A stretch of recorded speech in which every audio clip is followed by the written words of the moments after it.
पंचपुर बाबांकर आज मत वार्षिक उत्सव मोर अंचल मुरबी मैंने डाकी आमर ये जगतसिंहपुर हूँ भाईचारार सहर मुस्लिम भाई मैंने आम सागर सामिल हमें ईद रे आम घर घर बुलिक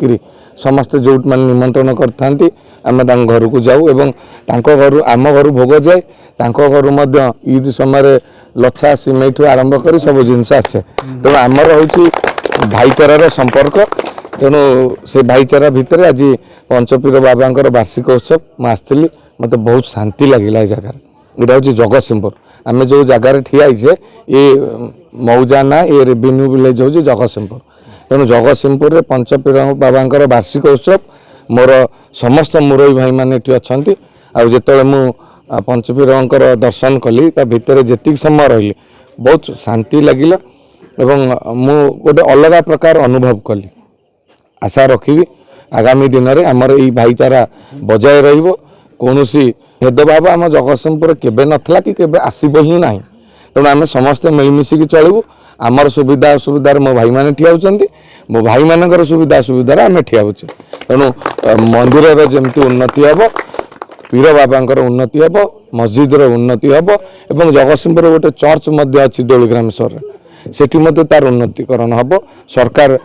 आमर जो आगामी दिन में विकसित ग्राम और विकसित ओडिशा रखिंट जिते से आसब अर्थ ये सबुआड़े आम मिलमिशिकी सब पीठर उन्नतिकरण काम कर मो ना एसके कमरुद्दीन घर मोर ओल ये जगह ना हूँ जगतसिंहपुर मौजा पीर बाबांकर आज वार्षिक उत्सव मैंने आमर जलसा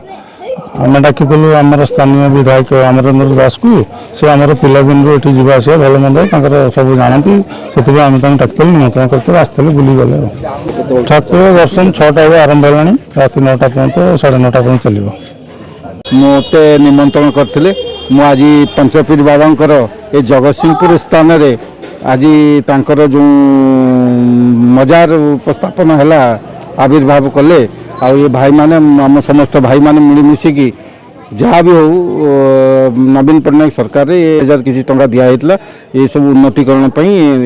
एथिपाई कि ये पीर पंचपीर बाबांकर जो उन्नतिकरण है आज वक्फ बोर्ड तरफ जो पैसा दिया होता से कि ये गोटे माने अपरिष्कार होइके बाबा पीठ पड़ा तेणुक एठिकार जो भाई माने अच्छा एसके कमरुद्दीन सब सब मुरबी माने बस्ती लगिकी ये जिनस को लेकिन वक्फ बोर्ड थोले वक्फ बोर्ड जिनस कागज पत्र देला से माने जो पैसा ग्रांट करते से पैसा मजार जो पंचपीर बाबांकर मजारटी होती तैयारी करी सुंदर भाव में तैयारी करछंती एवं एठी लोकंकर जनसमागम